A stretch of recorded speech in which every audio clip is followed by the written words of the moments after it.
अस्सलामु अलैकुम वरहमतुल्लाहि वबरकातुहू।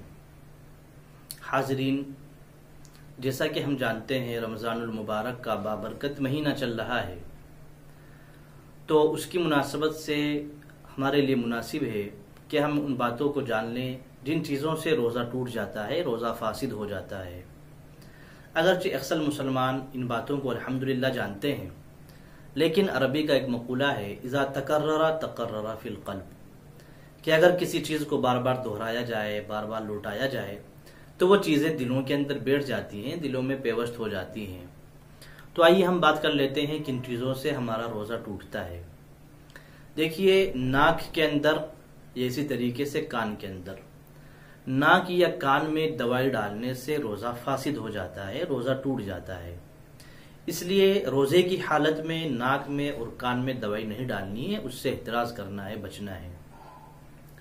इसी तरीके से एक चीज़ है कसदन, अपने इरादे से मुंह भर के क़े करना। मुंह भर के क़े करना, इससे भी रोज़ा फासिद हो जाता है, रोज़ा टूट जाता है। फिर इसी तरीके से एक चीज़ ये है कि आपको याद है कि आप रोज़े से हैं, लेकिन आप कुल्ली कर रहे हैं। कुल्ली करते वक्त हलक में अगर पानी चला जाता है, तो कुल्ली करते वक्त हलक में पानी चले जाने से भी रोज़ा टूट जाता है। हमारे कुछ भाई हैं जो इसके अंदर गफलत बरतते हैं, वो जल्दी जल्दी वजू करते हैं और वजू करते वक्त हलक के अंदर पानी चला गया कुल्ली करते हुए, तो उससे रोज़ा फासिद हो जाता है। इसलिए उसका भी खास तौर से ख्याल रखना है। इसी तरीके से किसी औरत को या किसी मर्द को छूने से अगर इंजाल हो जाता है, तो इंजाल होने से भी रोज़ा टूट जाएगा, रोज़ा फासिद हो जाएगा। ये इसी तरीके से लोबान है या इसी तरीके से ऊद है, आप इनके धुएं को कसदन अपने हलक के अंदर ले जाते हैं या नाक के अंदर इनके धुएं को ले जाते हैं, तो उससे भी रोज़ा फासिद हो जाएगा। फिर इसी तरीके से वो चीज़ें जो आम तौर से निगली नहीं जाती हैं, आप उनमें से किसी चीज़ को निगल लें, जैसे लकड़ी है या इसी तरीके से लोहा है या गेहूं का दाना है। अगर इनमें से किसी चीज़ को आप निगल लेंगे तो उससे भी रोज़ा फासिद हो जाएगा।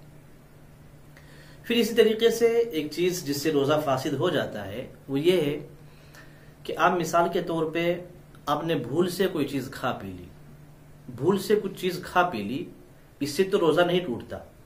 लेकिन आपने ये समझा कि मैं जो भूल कर मैंने खा लिया या भूल कर पी लिया, इससे मेरा रोज़ा टूट गया, और फिर बाद में इरादतन बिल इरादा आप कुछ खा लें या कुछ पी लें, तो अब बाद में जो आप कुछ खा रहे हैं या पी रहे हैं, इससे रोज़ा फासिद हो गया, इससे रोज़ा टूट जाता है।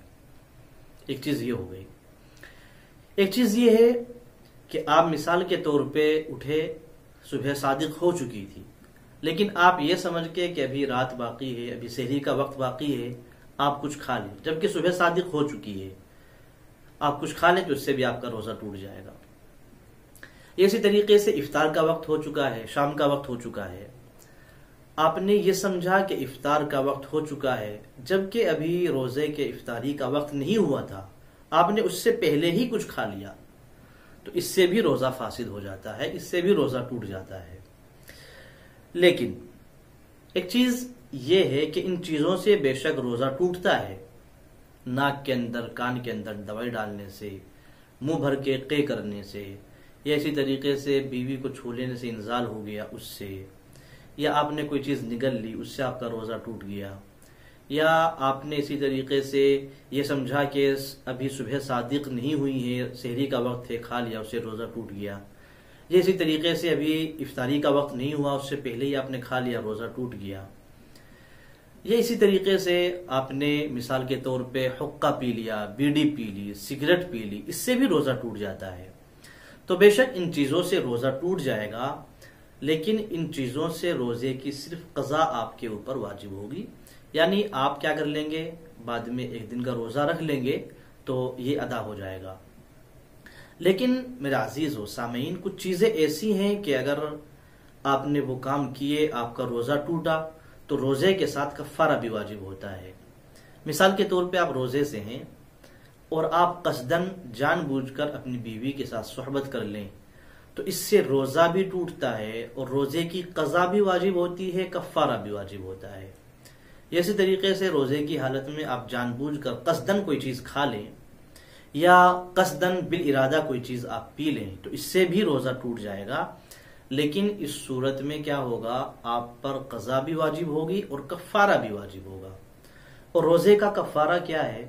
रोजे का कफ़ारा 3 चीजें हैं। एक चीज तो यह है कि आप गुलाम आजाद करें।